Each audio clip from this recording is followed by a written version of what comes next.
So I've been staring at the AIC for a while now, and it has always intrigued me quite a lot. There's something satisfying about seeing a bunch of random boxes moving into facilities and then repeating the same process over and over again. It scratches a certain itch. But there's something that has been bothering me quite a bit lately. It's the fact that I don't really understand the factory. Sure, I know how to make stuff with it, but I never really gave it any deeper thought. Probably because it's not meant to be thought of that way, but a food for thought is, could the factory somehow be used as a way for me to visualize the process of learning? Here's the story of how I started overthinking the factory. Let's first discuss the idea behind the AIC. Why do we want the AIC? From the very beginning, the factory is very much indicative of being a central gameplay feature. The fact that most of the endgame progression materials like engraving permits for essences and even gear components for, well, gear are only some of the reasons as to why it's important. To circumvent the fact that some players might not enjoy spending hours staring at an assembly line, the developers added blueprints. But to me, I feel like I am doing the feature a great disservice by simply placing down blueprints and forgetting about it. I am not saying that there's anything inherently wrong with using blueprints, I do too. I just think that I personally would have more fun if I actually gave it a try as well. With that being said, I did fall for the trap of I'll learn it later, then proceeded not to do so afterwards. So I know the basics, but I probably can't come up with a design off the top of my head. That's fine. But the tutorial definitely doesn't help, as it kinda just plops you in and gives you a problem set and a bunch of explanations, but you mostly just get overloaded instead of learning. So I asked myself, how do I learn while also having fun? That's when it hit me. I'm pretty good at academics myself, so what if I just use those techniques to learn the AIC? Yes, unfortunately, we have to actually read. But this does raise a point. If you don't know about something, the best place to start is to usually read about it. The hardest part about learning is actually figuring out where you want to begin, so you might as well read a few textbooks, articles, or even academic research about a certain topic. In this case, I ended up using NK Network's AIC editor. There's a discontinued or at least unupdated AIC tutorial that actually covers the core concepts needed before you start undergoing the more complex concepts behind the AIC. If I'm not mistaken, the tutorial was made by Agwind, I don't know man, and it's a really good place to start. Basically, the AIC is literally just there for you to automate stuff. You could perhaps manually put stuff in these facilities for you to make an end product, but that's very unnecessary. To be lazy, you must first be diligent. The PAC has 6 outputs and about 14 inputs if I'm not mistaken, and you will need power to power most of the production facilities here. Keep in mind that one belt, the very thing that allows you to automate the process, gives about zero point 0.5 units per second. Surely, by now you should know that an electric mining rig is essential, as it brings materials via Bluetooth, I guess, without having to worry about bringing it to the factory itself. Area expansions are also kind of needed, as it does allow you to use depot buses, which makes building a factory so much more efficient and comfortable. After that, I kinda just tried reading through the database in-game to understand what each machine does for the process, and that's basically to ensure that I actually know what stuff I need to put down. We can't forget about the feature that the devs also added wherein there is a roadmap on how to get from one resource to another like this one. But I do have a tool that can help us later. Now that we've read through some material, it's time for us to start thinking of hypotheses that need to be tested. First and foremost, establish a goal, in which you choose a product, in our case Buck Capsule A, and how much of it do you want to produce, in our case 6 per minute.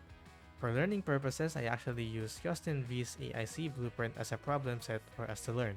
His configuration produces about 6 Buck Capsule A's, so how do we reach something like that? We can do some simple maths. We first use the formula found over at NCAP, where we divide the recipe time by 2, in this case 10 divided by 2, which is equals to 5, and then we divide both item counts needed by that product by that same number, so about 10 ground buck powder and 10 steel bottles, which are both equals to 2.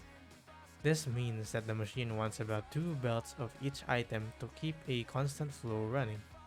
During this phase, you could also do some reverse engineering. Observe how other people have made their factories and try to incorporate the logic behind it. In this case, we'll use a simpler sample via one of the sub AICs over at Valley 4.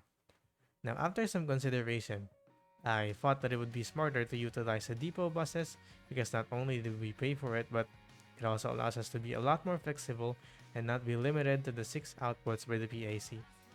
To be honest, the arithmetics are the easiest parts. The real struggle is actually being able to optimize the space utilized by your factory, as sometimes it will genuinely be not symmetric. Though this is where the beauty of the factory comes in. You can make your own designs that fit your needs and it is in your hands to fix it up the way you want it to be. You can't really go wrong with the factory unless you mess up the spacing and which bells enter which.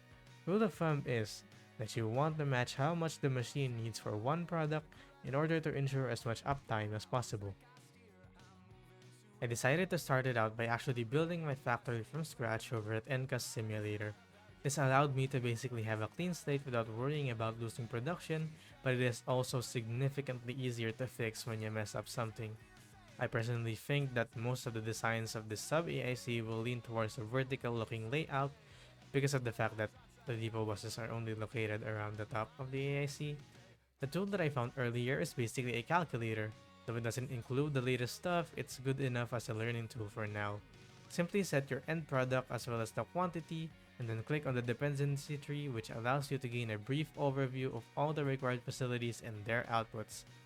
I'll start with the plant loops first, as they are the easiest ones to route.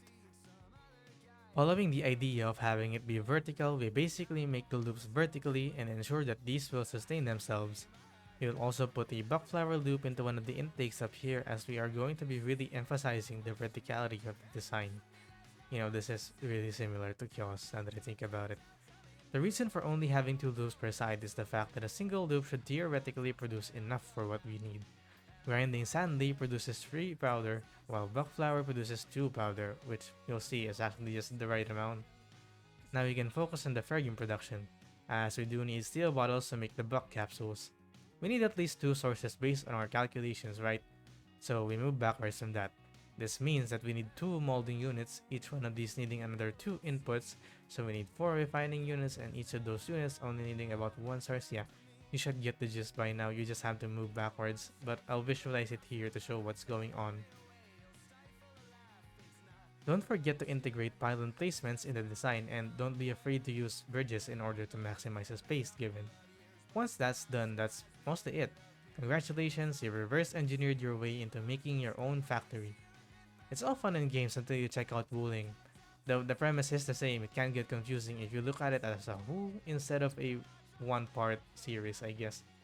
If we're trying to, let's say, make heavy Shirenite, it's a lot easier now than before, to be honest, as we do have gas now, but making one line is easy, although integrating it with others to make more products is where it gets really messy. But in very simple terms, you kinda just want to dedicate one sub AIC specifically for making normal Shirenite, and then you utilize a stable environment gas mechanic given by gas dispersing units. So you want to get 2 sources of energen and a bunch of forges of the sky that are receiving normal carbon instead of carbon bricks to print out Shirenite. You'll want to make cuprium canisters as well to eventually make separator cores. Just need to bring cuprium into a molding unit and then bring those canisters to a packaging unit to meet up with that supply of Shirenite of yours. Once this happens, get yourself some more Shurigen, and either simply by just using the deposits from the area, or you can either just make Shurigen yourself by transmuting normal Shirenite into more Shurigen. Finally, after that, bring those Shurigen and separator cores into a purification unit under a stable environment to basically make heavy Shurigen. Then you will supply these into a normal solid gas transmuting unit, and then after all of that, you will get a steady supply of lucrative heavy Shirenite to make gears, and the list goes on as you add more stuff to your factory. You finally decide to take a break to admire the factory that you have catered to so much, only to then see on your YouTube page a design similar to yours but is significantly more efficient and even aesthetic.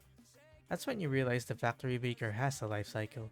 You either continue to use blueprints or become the masochist that you are, and Embrace the fact that the factory must grow.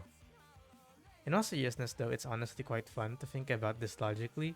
It stimulates the brain in a way that delays gratification, especially for all of you with a short attention span. And this process that I went through kind of summarizes a very scientific approach to learning. You read for inspiration, you make ideas, you put them into action, and then you think back at what could be improved and what should be left alone. I hope this video taught you something that helps you, either by teaching you factory know-hows or how I personally make learning systematic by simply tracking my progress. That's going to be it for me for now. Thank you.